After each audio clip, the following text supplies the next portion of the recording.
Good morning guys, स्वागत है आप सभी का विद्यासागर गुरुजी यूट्यूब चैनल पर। आज हम लोग सिख संप्रदाय से संबंधित ऑब्जेक्टिव प्रश्नोत्तर करने जा रहे हैं। तो चलिए शुरू करते हैं प्रश्नों का सिलसिला। पहला सवाल देखिए, कह रहा है कि किस सिख गुरु ने विद्रोही राजकुमार खुसरो की सहायता धन और आशीर्वाद से की थी?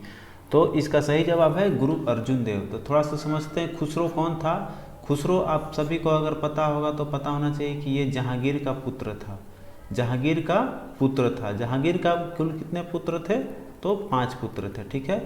इसमें क्या किया था कि खुसरो अपने पिता जहांगीर के विरोध में युद्ध कर दिया था और वो 1605 ईस्वी में गद्दी पे बैठा और ये 1606 ईस्वी में क्या किया? विद्रोह कर दिया था। उस विद्रोह में आपका खुसरो का सहायता किसने किया था? गुरु अर्जुन देव ने। ठीक है। चलिए अब अगले सवाल को देखते हैं। कह रहा है 2 नंबर सवाल कि पटना में किस सिख गुरु का जन्म हुआ था? तो पटना में किस सिख गुरु का हुआ था? तो गुरु गोविंद सिंह का। ठीक है। ऑप्शन डी आपका सही जवाब है। चलिए आगे देखते हैं। कह रहा है 3 नंबर कि सिखों के अंतिम गुरु कौन थे? तो सिखों के अंतिम गुरु कौन थे? गुरु गोविंद सिंह। ठीक है। आपका ऑप्शन बी सही है। ठीक है। चलते हैं अगले सवाल पे। कह रहा है कि गुरु नानक ने अपना उत्तराधिकारी किसे नियुक्त किया था? तो इनके बाद उत्तराधिकारी कौन बना था? गुरु अंगद। ठीक है। गुरु नानक के बाद गुरु अंगद और गुरु अंगद के बाद कौन थे? गुरु अमरदास। इनके बाद में कौन आए थे? अमरदास। याद रखिएगा। इसके बाद ऊपर देख लीजिए, इनके बाद आए थे अमरदास। ठीक है। चलिए आगे चलेंगे। अगले सवाल पे अब आते हैं। कह रहा है कि आदि ग्रंथ अथवा गुरु ग्रंथ साहिब का संकलन निम्नांकित में से किसने किया था? तो आपका गुरु ग्रंथ साहिब या क्वेश्चन भी आता है कि आदि ग्रंथ किस धर्म या किस संप्रदाय से संबंधित है? तो याद रखिएगा सिख से। ठीक है। तो उसी सिख संप्रदाय में हम लोग जान रहे हैं कि इसकी संकलन अर्थात रचना किसने की थी? तो इसका सही जवाब है गुरु अर्जुन देव। ठीक है। गुरु अर्जुन देव ने ही इसका संकलन किया था। चलिए आगे बढ़ते हैं। और ये देखिए एक चीज़ और, ये किस भाषा में लिखी गई है? तो गुरुमुखी लिपि में आपका ये लिखी गई है। ठीक है। चलिए आगे चलते हैं। यहाँ आप देख लीजिए, लिख दे रहे हैं आपको ताकि याद रहे। गुरुमुखी, ये जो सब संकलन किया गया है ये सब गुरुमुखी लिपि या भाषा दोनों बोल सकते हैं, इसमें संकलन किया गया है। ठीक है। चलिए आगे चलेंगे। 6 नंबर क्वेश्चन देखिए। कह रहा है कि स्क्रीनशॉट लेना तो ले लीजिए, इसको इरेज कर देते हैं इंक को। चलिए अब आते हैं 6 नंबर क्वेश्चन पे आएंगे। तो 6 नंबर आपका क्वेश्चन कह रहा है कि किसकी समाधि के कारण नांदेड़ गुरुद्वारा सिखों द्वारा पवित्र माना जाता है? तो ये किसके लिए जाना जाता है? तो गुरु गोविंद सिंह के लिए। ठीक है। अब एक चीज़ और, आपको नांदेड़ कहा है तो ये आपका पड़ जाता है महाराष्ट्र में। ठीक है। ये सिखों के गुरुद्वारा में एक महत्वपूर्ण गुरुद्वारा माना गया है। तो ये किसका है? गुरु गोविंद, इसका नांदेड़ किसका है? तो आपका गुरु गोविंद सिंह का। ठीक है। चलिए आगे चलते हैं। क्वेश्चन नंबर 7 देखिए। कह रहा है बंदा बहादुर का मूल नाम था? तो बंदा बहादुर किसका मूल नाम था?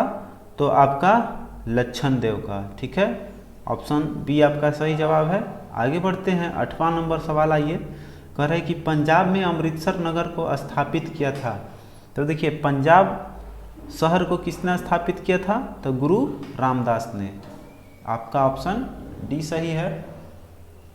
चलिए अगले सवाल पर चलते हैं। यहाँ एक चीज़ और बता दें कि ये जो आपके रामदास थे, ये रामदास कौन थे? चौथे गुरु थे।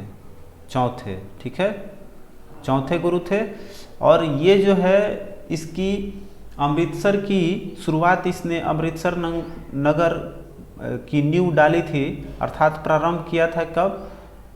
1577 ईस्वी में नींव डाली थी। ठीक है। यह चीज़ याद रखिएगा। चलिए आगे चलते हैं। अब क्वेश्चन नंबर 9 पे आ जाइए। कह रहा है कि निम्नलिखित में से किन सिख गुरुओं को तत्कालीन शासकों द्वारा मृत्युदंड दिया गया था? तो अभी हम लोगों ने पढ़ा है कि एक गुरु अर्जुन देव को दिया गया है, तो एक आपका ऑप्शन 2 है। और फिर आएंगे अगला देखेंगे तो इसमें आपको दिया गया है किसको, आपको गुरु तेग बहादुर, दोनों आपके ऊपर नीचे ही हैं, इन दोनों को हत्या कर दी गई थी। तो गुरु अर्जुन देव की हत्या जहांगीर के बेटा को साथ दिया था, इसलिए इसको जहांगीर ने करा दिया था, और इसको तेग बहादुर को औरंगजेब द्वारा। ठीक है, तो इतना हो गया। अब चलते हैं, अब देखिए इसमें कौन सा कूट पूछ रहा है, तो कूट आपका सही हो जाएगा ए, 2 और 4 2 है, दोनों जो है वो इसको हत्या कर दी गई थी। चलिए आगे अब चलते हैं, अगला सवाल देखेंगे। क्वेश्चन नंबर 10 कह रहा है कि गुरु गोविंद सिंह की महानता निहित है इसमें की, अर्थात गुरु गोविंद सिंह की महानता किसमें निहित है, तो उन्होंने सिखों की सैनिक व्यवस्था का गठन किया था। ठीक है, सबसे महत्वपूर्ण काम इनका था। चलिए आगे चलते हैं, 11 नंबर पे आइए, कह रहे सिख साम्राज्य का अंतिम शासक कौन था, तो सिख साम्राज्य का अंतिम शासक आपका दिलीप सिंह थे, या दलीप, यहाँ दलीप सिंह लिखा हुआ है, कहीं कहीं दिलीप भी मिलता है, तो दलीप सिंह आपका सही जवाब है। चलिए आगे चलते हैं, क्वेश्चन नंबर 12 आइए, कह रहा है किस सिख गुरु को अकबर ने 500 बीघा जमीन दी थी, तो देखिए इसका सही जवाब है आपका रामदास। इसी 500 बीघा जमीन जो दान में मिला था, उसी पे उन्होंने अमृतसर शहर की नींव डाली थी। ठीक है, चलिए आगे जाते हैं, क्वेश्चन नंबर 13 पाइए, कह रहा है कि किस सिख गुरु की मृत्यु के लिए औरंगजेब जिम्मेदार है, तो अभी मैंने क्वेश्चन बताया है कि गुरु तेग बहादुर का मृत्यु कराया था औरंगजेब ने। ठीक है, और गुरु अर्जुन देव का था इसमें किसने कराया था, जहांगीर ने। ठीक है, दोनों को याद रखिएगा। अब आते हैं क्वेश्चन नंबर 14 पे आते हैं, कह रहे निम्नलिखित में से किस सिख गुरु ने खालसा पंथ की स्थापना की थी, तो खालसा पंथ के आप कौन के थे, गुरु गोविंद सिंह। ठीक है, ये बहुत बार आ चुका है।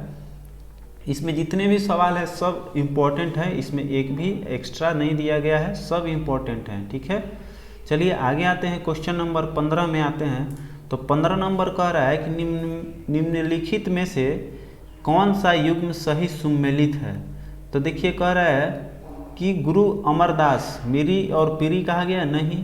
देखिए गुरु अर्जुन देव आदि ग्रंथ के संकलन किए थे, हाँ अभी आप लोगों ने पढ़ा है, तो आपका केवल ऑप्शन बी यही सही सुमेलित मिल गया, सही है, बाकी और किसी को हम लोग टच नहीं करेंगे। चलिए आते हैं क्वेश्चन नंबर 16, कह रहा है कि निम्नलिखित में से अर्थात निम्न में से किस स्थान पर एक प्रसिद्ध सिख गुरुद्वारा अवस्थित है, तो देखिए प्रसिद्ध गुरुद्वारा पूछ रहा है, इसमें नाम दिया हुआ है रूपकुंड, हेमकुंड में है। ठीक है, आपका ऑप्शन बी सही है। ठीक है, आपका ऑप्शन बी जो है वो सही है। ठीक है, चलिए अब आगे चलते हैं, तो आगे नहीं है, अब इतना ही मेरा आज का सवाल था, तो आज के लिए बस इतना ही। कल आपका इसमें मराठा राज्य को इंक्लूड नहीं किया गया, इसलिए कि वो वीवीआई भी है और उसमें क्वेश्चन भी बहुत ज़्यादा बनते हैं, तो आपको मराठा साम्राज्य का कल मिलेगा। आप इस चैनल को और ग्रो करने के लिए अपने दोस्तों को जोड़ दीजिए और सब्सक्राइब कर लीजिए। चलिए शुरू करते हैं कल अब नया चैप्टर मराठा राज्य, और शाम को आएगी आपको ज्योग्राफी की, तो शाम के लिए तब तक आप तैयार रहिएगा। चलिए आज के लिए बस इतना ही।